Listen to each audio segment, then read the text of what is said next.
So, what's up po sa atin lahat mga sir at ito pong video ito ay question and answer.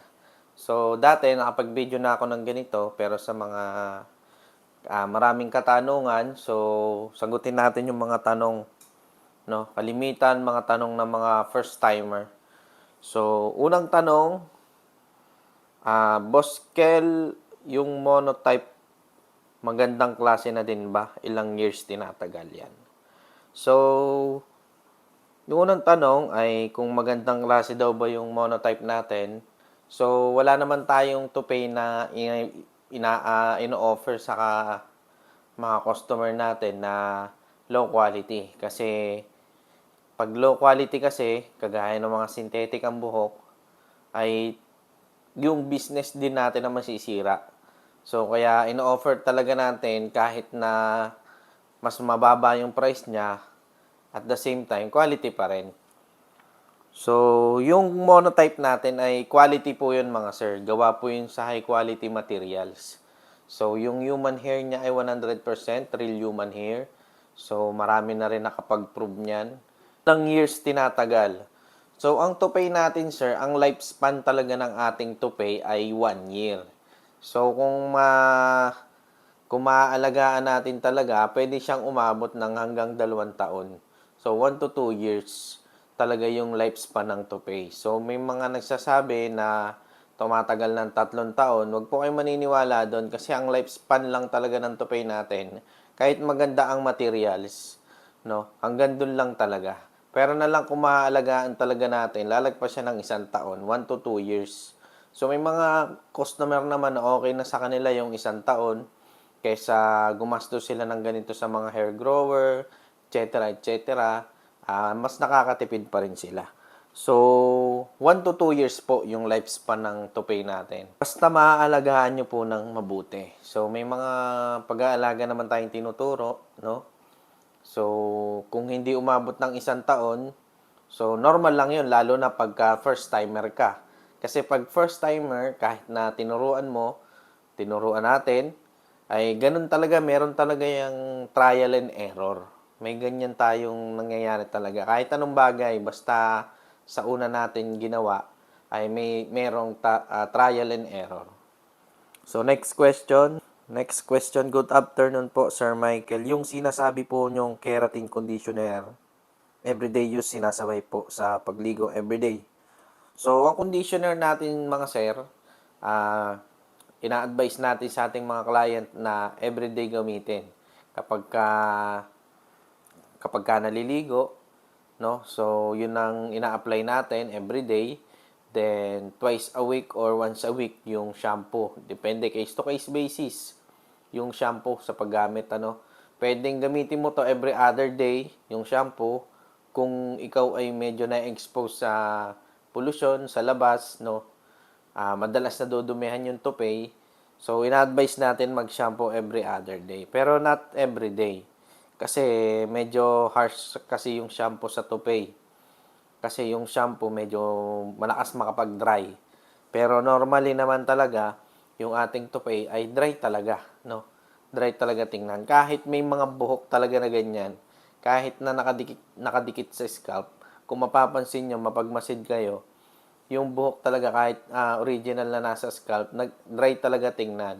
No? So, sa mga ganyang case, gumagamit tayo ng mga product kagaya ng water-based na pomade or gel or mga pomade nga, no, na hair product para magmukhang wet yung ating tupay, ano. Hindi siya mukhang dry tingnan. So, yun, sinasabay naman sa pagligo ang conditioner, no. Every maliligo ka, so gumamit ka ng conditioner. Next question, pure human hair po ba siya? Lahat po ng tupay natin, no, mapa monotype, basic quality, at saka yung premium quality, lahat po yan mga sir ay real human hair. So, proven na yan. 100% real human hair talaga yung ating buhok sa ating tupay. Pwede po ba consult? So, yung consultation, napaka-importante po niyan, no? Bago po kayo mag-avail ng tupay, ay kailangan consultation muna kasi kailangan natin yon para malaman natin ano ba yung fit sa atin na density, anong klaseng tupi yung pwede sa atin, etc. na regarding sa pagpapa-install ng tupi. So, importante yung consultation. Kagaya nung last video ko, kung napanood nyo po, yung ating last video ay meron tayo doon nabanggit na regarding sa density. So, kapag ka manipis na buhok, low density na, and kapag ka medyo, usually kasi pag mga medyo bata pa, may mga ganyan tayong kliyente. At 23 years old, meron na tayo naging kliyente na ganyan. 26, 28, yung mga ganyang age, yan po ay makakapal pa yung buhok nila sa gilid. So, bumabagay sa kanila talaga yung natural na flat na black na hair and yung kanyang density, no? Kahit na high density, bumabagay pa sa kanila kasi makapal pa yung side nila. So, importante po ang consultation. So, importante po yung consultation kasi kapag kayo mag-a-avail sa amin ng Tupay, may mga tinatanong kami, no? Yun na po yung consultation na tinatawag natin. Kapag meron din tayong kliyente na, "Sir, ano po bang babagay sa akin na type ng Tupay, anong density, etc." So, yun ang mga consultation natin tinatawag. So, nagpa-factor din yung size nung tupay doon sa mismong size nung ulo nung kliyente, no? May mga ganyan din senaryo na kailangan mas fit yung size doon sa mismong size nung ulo nung client. So, next question, paano po pag sa province pa ako? Usually naman mga sir, kapag ka malalayo, kagaya ng province, no? Yung mga taga Iloilo, Cebu, Davao, taga Mindanao. So, ang ginagawa po nila, nag-order sila through online. Then, pinapakita nila yung gusto nilang haircut. Saka po namin ipiprecut. Kapag po pinrecut namin yon, mas mahaba po yon usually sa binigay nilang hairstyle. Kasi, just in case na kailangan mag-adjust, makakapag-adjust pa. No, kasi kapag sobrang ikli na, hindi na tayo makakapag-adjust, hindi na makakapag-adjust yung trusted barber nyo, no, kung doon nyo pagugupitan, hindi na sila makakapag-adjust kasi sobrang ikli na. So, kaya ang ginagawa namin, mas mahaba compared doon sa binigay na actual na gusto nilang hairstyle para makapag-adjust pa sila. So, yun, pinapadala namin through LBC, JNT, and hindi na po kami nagpapa-COD kasi nadala na po kami. Dati nagpapa-COD kami pero maraming beses na nagpa-COD kami, then hindi naman nila nire-receive o hindi nila pinipick up doon mismo sa may LBC yung kanilang in-order na to pay. Kaya hindi na po talaga kami nagpapa-COD. So, next question tayo mga sir. Nagpo-frontal wig po ba kayo sir yung dinidikit? So, meron naman tayong frontal na toupee, no? Frontal toupee. Meron po tayo niyan. Kung gusto po ninyo mag-avail, meron po tayong available. Yung basic toupee nyo ba kapag tinaas yung front hair, halata yung hairline? So, yung ating basic quality, mga sir, ay dalawang klase. Then, meron tayong basic quality na PU type, yung front, no? O poly skin type. And meron tayong with lace, front lace. So, may choices yung ating basic quality. At same din nung premium, meron din ganun. So, depende po. Yung ating PU type, kaya tayo nag-ano nun, kasi meron po tayong, lalo na yung mga medyo nahihirapan magtanggal ng tape. Kapag kasi lace, talagang medyo kailangan ng maingat na gagawin kapag magtatanggal tayo ng tape. Yung PU type, dun po yung sa mga nahihirapan magtanggal ng tape sa front. No? Kapag ka-lace kasi, medyo kailangan talaga may diskarte. So, meron naman tayong tutorial video. Pero may mga pumipili kasi talaga na gusto nila poly skin type front. Lalo na ina-advise ko din yon lalo na sa mga first timer pa. Sa mga first timer pa lang kasi yun kasing lace talagang kailangan maingat na maingat ka So, kaya ang sinasuggest ko kapag ka first timer yung client ay yung basic na may PU type. Kung yun ang gusto nila, basic ang gusto nila, yun ang sinasuggest ko sa kanila sa first timer. Next question. Mas madikit po ba yung special tape? Yung ating special tape, mga sir, no, kung napanood nyo ating nakaraang video, ay same lang naman sila ng dikit ng blue natin na Walker tape. Nagkakaiba lang sila doon po sa pag nagme-maintenance tayo. Yung pag nagtanggal tayo ng tape, kasi sa blue, kapag nagdatanggal tayo ng tape, medyo talagang mahirap siyang tanggalin, ano? Mahirap siyang tanggalin doon mismo sa base. Kaya ang minsan, yung iba nangyayari, sa sobrang puwersa nila, ay napupunit nila, nabubutas nila yung mismong perimeter. So, yung perimeter natin tinatawag, yun po yung ating pinagdidikitan ng tape. So, yung special tape naman, hindi siya ganun kahirap. So, kapag ka napanood nyo yung video ko, na ang title ay Paano Mag-alaga ng Front Lace, nandun po yun, special tape po yung gamit ko. Kung mapapansin po ninyo doon, ilalagay ko na lang sa description yung link ng video. So, kapag ka nagtanggal po kayo ng tape doon, napaka-smooth lang, napakadali lang, no? Hindi kayo masyadong mahihirapan. Makikita nyo naman yun sa video, yun pinagkaiba niya. Pero pagdating sa dikit, halos parehas lang naman sila ng dikit. No, madikit din po yung ating special tape. At iba rin lang din yung price ng special tape kasi special nga eh. Special ka. Sorry. Next question. Kasama na po ba ang installation and haircut nito? Magkano po pagupit monthly? So, yung atin pong package ay kasama na po doon yung installation, yung haircut, yung hairstyle.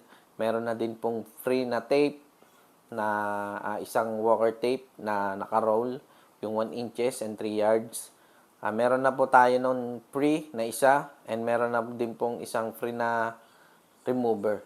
So, kasama na po yun, lahat na po yun, babayaran nyo. Then, magkano po pagupit monthly? Kapag monthly po kayo pupunta sa shop, ay ang amin pong service sa cleaning ay 1,500. So, package na po yun.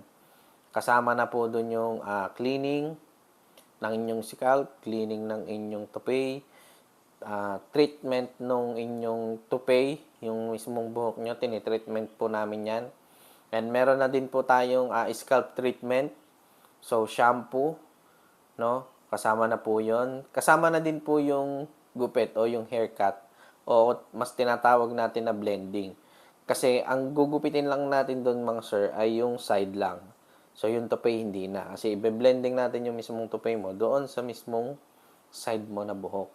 So, tawag natin doon blending. So, bine-blending na lang natin yon, no?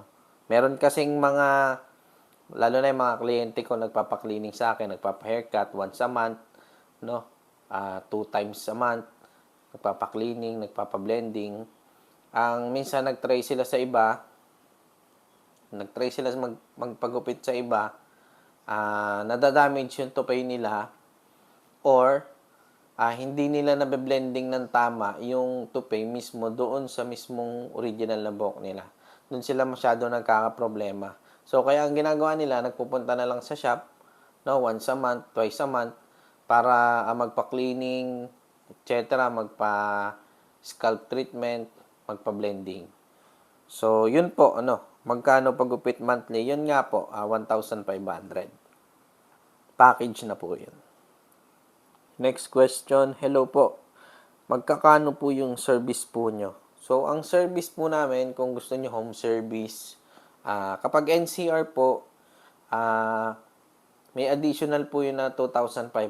So, additional tayong 2,500 kung NCR, then 3,000 po kung Bulacan area, Pampanga. So, Cavite, nasa ganyan din po yung mga range ng depende po kasi sa layo. Pero kung gusto nyo po magpa-home service, pwede po.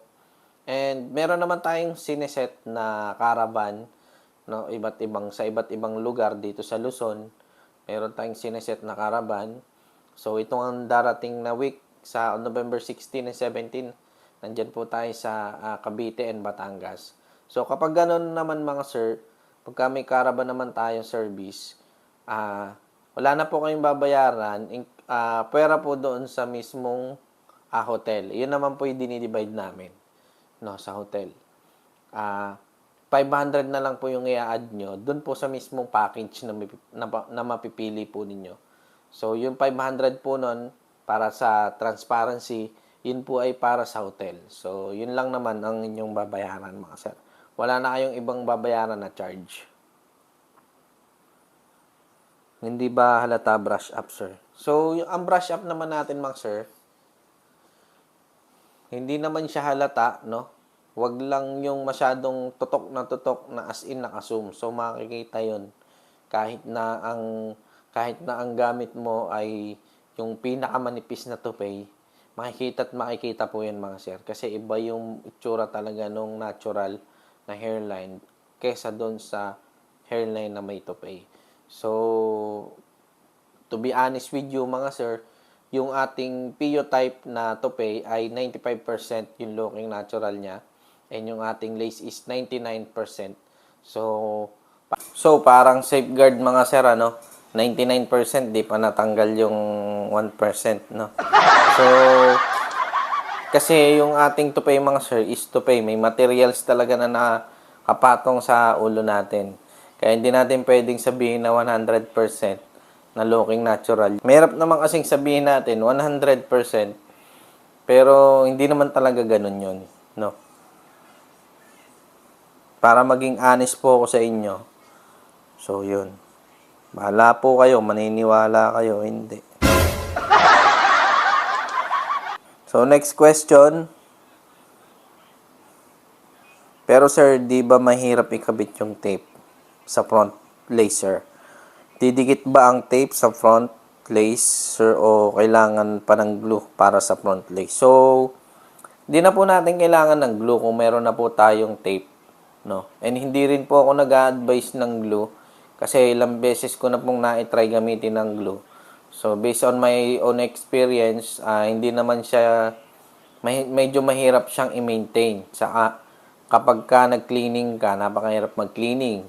Lalo na pag nag-install ka, napaka-messy niya. And kapag ka naka-lace ka, didikit tatagos yung glue mismo doon sa may strands.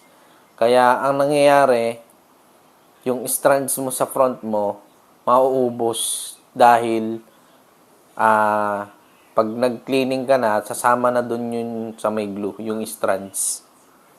So, kapag ka naka-tape ka na, tape na lang. Huwag na natin lagyan ng glue. Same lang, magiging useless lang yung tape natin kapag ka may tape na, may glue pa. Lalagyan pa natin ng glue. Useless na. Magsasayang lang po kayo ng pera. So, next question. Wala na pala eh. So, idagdag na lang din natin mga sir, no? Kadalasan naman itong tanong, dun sa mga, lalo na dun sa mga baguhan. So, kung ang tupay bay na minsan nangangati, no? So, nangangati po ang tupay natin kasi may nakapatong na bagay sa ulo natin. So, normal lang yun na nangangati siya. Pero, bawal po natin yun kamutin. Hindi po natin siya pwedeng kamutin ng ganon. No? Ang gagawin lang natin doon ay diin-diinan lang natin hanggang sa mawala yung kate. Then, psychologically yan, minsan, kapag busy ka, hindi mo mapapansin, nangangati pala yun. Mapapansin mo na lang yan kapag ka medyo wala ka nang ginagawa, no? Wala na sa isip mo yung tope.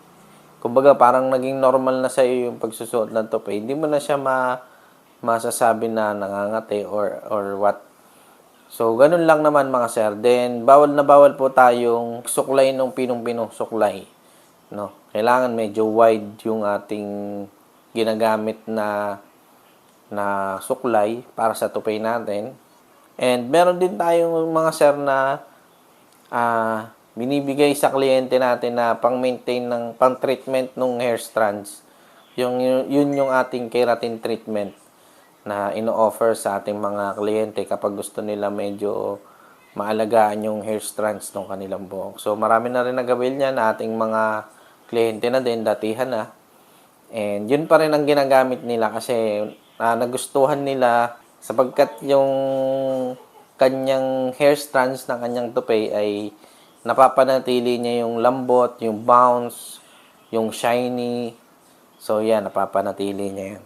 And next question na pwede nating sagutin ngayon ay yung toupee ba natin, bakit hindi siya yung bagsak na bagsak, ano? So, madami nagtataka bakit frizzy yung toupee.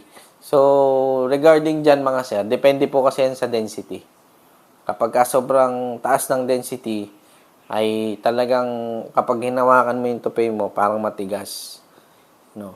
Kasi sobrang kapal. Sobrang kapal niya. Alam niyo yung mga kulot na buhok, yung original hair, yung mga ganyan, yung makakapalang buhok. Talagang kapag ka-dry yung buhok nila, talagang matigas. Ano mga sir. Pero na lang kung ipapa-Brazilian nila or ipapa-plancha nila. Pero di tayo nagre-recommend ng ganun sa ating mga kliyente kasi liliit yung lifespan ng ating toupee and mas mataas yung chance na masira agad. So, di po tayo nagre-recommend ng ipa-blend, ipakulayan ng bleach. Pwede nyo kulayan pero organic. Then, di tayo nag-a-advise na planchahin, no? Huwag nyo pong planchahin. Basta yung normal lang na buhok ninyo, ligo lang, shampoo, conditioner. Kung meron kayong keratin treatment, mas maganda. So, yun lang naman mga sir. At kung gusto nyo pong